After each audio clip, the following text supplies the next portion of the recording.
Hi everyone, Joe here with something a little different than usual. November 11th, 2021 marked the 10th anniversary of the release of The Elder Scrolls V: Skyrim. To celebrate the 10th anniversary of Skyrim, here are my 12 favorite glitches and exploits that Todd Howard gave us to break his game, and that he's never bothered to patch. These are all pretty easy to do, and we're going to get really rich and incredibly uber stupid powerful almost before we start the game. Skyrim, I haven't played you in ages. Alright, firing up a new game. Here we are in Helgen, about to be executed. We're Dragonborn, so we'll choose an Argonian, since a lizard person is closest to a dragon, right? Besides, I've never played an Argonian before. Let's name her Nova Dova. Okay, there's the Deus Ex Alduin. We can now jump into the tutorial and get right to the very first exploit. To do this one, we'll just run through the tutorial as far as the Cave with the Bear, where our friend, whichever one we choose, tells us to try and sneak past it. Here's where we will raise our sneak skill to 100 points in about 10 minutes. We'll raise our one-handed skill at the same time. How do we do this? We just set the game difficulty to legendary, sneak up to our buddy, and then stab him over and over and over and over again. Eventually we'll jump up a whole bunch of levels and gain a sneak skill of 100, and we'll also boost our one-handed skill. We can just keep going at this to get the one-handed skill to 100 as well. If we've already passed the tutorial and want to max out our sneak, just travel to High Hrothgar. Inside the building, we'll probably find one of the Greybeards kneeling in contemplation. Drop a quick save, just in case. Sneak, and stabby, stab, stab, stab. We'll only get 3 or 4 stabs in before they get aggroed. So just stab a couple of times and wait for their aggressiveness to die down. Then, stabby stab some more. If we want to rob a vendor's shop, just drop a bucket on their head, and suddenly they can't see you. Just take what you need. For this one, we'll need Feindal, a follower that we can get very early on in the game. He's also an archery trainer. What we do is we just have him train up our archery skill, and then, because he's a follower, we can trade with him to get our money back. Easy peasy. If we want to reset a vendor's inventory, or make sure they always have money to spend, drop a quick save, punch the vendor, load the quick save, and voila, updated inventory. Rinse and repeat. This one is probably the easiest, most well-known, and most popular glitch or exploit in the game, which can be done almost from the word go. We'll make our way over to Whiterun as soon as possible, and take the taxi from the Whiterun stables to Dawnstar. As soon as we spawn in, just run around to the right, just past the mine. There, near a rock to the left of the mine entrance, we'll find a vendor's inventory chest. We can loot it to our heart's content, or at least to our carry limit. Now, what really breaks the game inventory-wise is combining the Dawnstar vendor chest with the vendor bop. To do that, we'll need to go shopping at the Khajit Caravan. When we spawn into Dawnstar, we just turn around and walk up the road to this clearing, where we may find a traveling Khajit vendor with a bunch of guards. This is the vendor whose chest is next to the mine. We may have to wait a few days for the vendor to appear. When she does, check her inventory. If we like what we see, don't buy it. Just run to the chest next to the mine and loot it. If we don't find anything we like, just drop a quick save, give her a bop, and reload.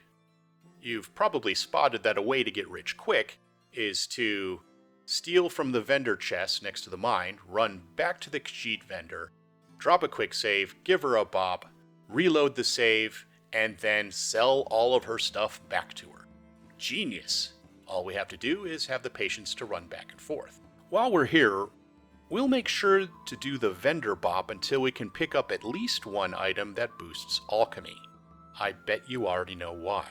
I also recommend grabbing any items that boost magicka, health, stamina, sneak, pickpocketing, and whatever weapon style we want to play with in the game, along with a whole bunch of soul gems. We'll come back to this in a bit. If we want to duplicate an item, we're going to need a follower. Find a quiet spot in Whiterun, such as behind Breezeholm. Tell the follower to wait there. Drop the items you want to duplicate one by one. Stacking them doesn't work. Then tell the follower that you need them to do something. Click on each of the items so they get picked up. Then, just run through the front gate of Whiterun, run right back in, and then, if we've done it right, all of the items will be back on the ground and also in our follower's inventory, neatly duplicated. Okay, so you're an archer, and you've found some really powerful arrows, but you only have one or two of them. Here's a way we can multiply the arrows without using any duplication glitches. A high pickpocket skill will help with this one. Travel to Solitude and wait until just before 8 a.m., then drop a save. Sneak and reverse pickpocket just one of the arrows onto this guard. Make sure to remove any other arrows he has in his inventory. The trick is to do the reverse pickpocketing before he starts shooting. If we get caught, just reload the save and try again. We'll know it worked if the guard starts shooting the arrow of our choice over and over again. Then we just have to pluck the arrows out of the target. With some patience, we can fill up our quiver with the best arrows around. One way to get unlimited shouts involves 6 amulets of Talus, becoming a werewolf or vampire, and trading with a follower while transitioning between our forms, which sounds like a pain in the ass. Am I right? The easy way takes an amulet of Talos and one of the super strong Fortify restoration potions, which we'll be making in a later exploit.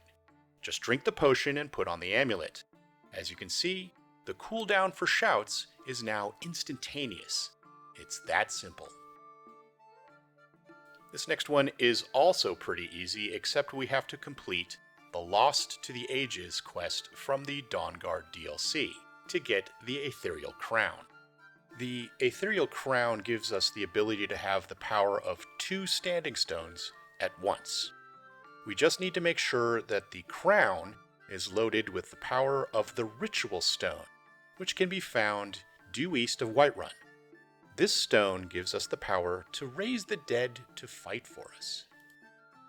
Normally, we'd only have the ability to raise the dead using the Ritual Stone once a day, but we want to make this unlimited. To do that, we use the power, swap the crown with other headgear, put the crown back on, go into the magic menu and reselect the Ritual Stone power, and we can pop it again immediately, creating a huge army of walking dead to crush our enemies. Sorry. We can speed up the process by hotkeying the crown and the other headgear from the favorites list. But we still have to go into the magic menu to enable the Ritual Stone's power. Besides losing our army when we fast travel, that's the only drawback of this exploit. And now for the one you've all been waiting for, the Fortify Restoration Feedback Loop. This is probably the most time-consuming, but also the most game-breaking exploit there is. Basically, we're going to use alchemy and enchanting to create the most powerful magical equipment we can. We'll need a lot of ingredients and patience to pull this one off. Make sure to save frequently, since towards the end of the loop we'll be generating items with numbers the game just might not be able to handle. We'll need items to disenchant to make their magical properties available to us, a few items to enchant, and a whole bunch of alchemy ingredients. we'll also need soul gems to do the enchanting. For Fortify Restoration, we'll use salt piles and small pearls. And for Fortify Enchanting, we'll use blue butterfly wings and snowberries. We can use the vendor bop on any alchemy vendor in order to get the ingredients quickly, but to save time for this demo, I have used console commands. So here we go. First, we put on any and all of the items that we currently have that boost our alchemy skill. Then we make a potion of Fortify Restoration.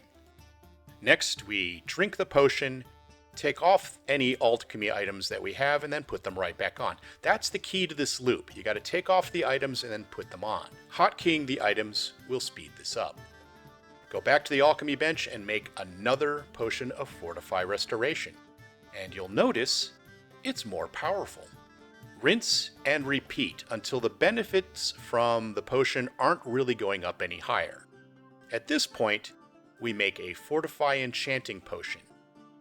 Drink the potion and make a couple of items with the Fortify Alchemy enchantment, such as a ring and a necklace. Put those items on, go back to the alchemy bench, and start the loop again with the new items, until we're crafting restoration potions that give a boost of 500% or so. Make another Fortify Enchanting potion. Drink that potion, go to the enchanting bench, and make even more powerful items that boost alchemy. You can see where this is going. Doing this feedback loop over and over again, we can make some really powerful potions. As we make these potions and items, our alchemy and enchanting skills will skyrocket. The more powerful the potion and the more powerful the item we create, the faster our skill will jump, especially if we have our difficulty level set to legendary.